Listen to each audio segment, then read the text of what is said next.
యోధుల్లో ప్రముఖులలో చాలా మొదటి స్థానంలో ఉన్నటువంటి వ్యక్తి లాల్ బహదూర్ శాస్త్రి గారు.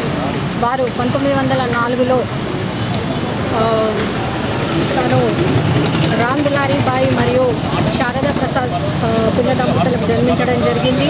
ఆయన కూడా చిన్నప్పటి నుంచే ఎన్నో నాయకత్వ లక్షణాలతో ఆయన కూడా చదువు పట్ల ఎంతో గౌరవంతో చదివి మరి పైకి వచ్చిన తర్వాత రెండో ప్రధానిగా ఎదిగినటువంటి గొప్ప వ్యక్తి మన శాస్త్రి గారు. చిన్నప్పటి నుంచి కూడా ఏదో సాధించాలి, మన భారతదేశము బ్రిటిష్ వారి కబంధ హస్తాల్లో చిక్కుకుంది కాబట్టి వారి నుంచి మన భారతదేశాన్ని కాపాడుకోవాలి, మన భారతీయులందరికీ విముక్తిని కలిగించాలి అని చాలా గొప్ప ఉద్దేశంతో ఆయన గాంధీజీ గారి అడుగుజాడల్లో నడుస్తూ మరి ఆయన ఏ విధంగా అయితే సత్యాగ్రహము అలాగే క్విట్ ఇండియా మూవ్మెంటు సహాయ నిరాకరణ ఉద్యమాలు ఇవన్నిట్లో కూడా పాల్గొని ఆయన ముందుకెళ్ళడం జరిగింది.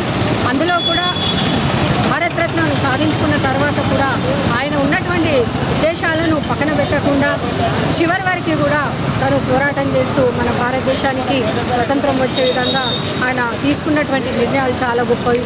మరి వీరి అమర వీరుల యొక్క చరిత్రలను మనం ఎప్పటికప్పుడు స్కూళ్ళల్లో చదువుకుంటున్నప్పటికీ కూడా ఇప్పుడున్నటువంటి యువత కానివ్వండి, పిల్లలకు కానివ్వండి, మరి వీరి యొక్క ఏదైతే ఇప్పుడు స్వాతంత్ర మనకి జయంతులు చేస్తున్నప్పుడు నేను అందరికి కూడా ఒకటే చెప్పదలుచుకున్నాను, స్కూల్ పిల్లలను కూడా తీసుకొచ్చి ఈ నివాళులు అర్పించే సమయంలో వారిని కూడా విగ్రహాల దగ్గరికి తీసుకొస్తే బాగుంటుంది.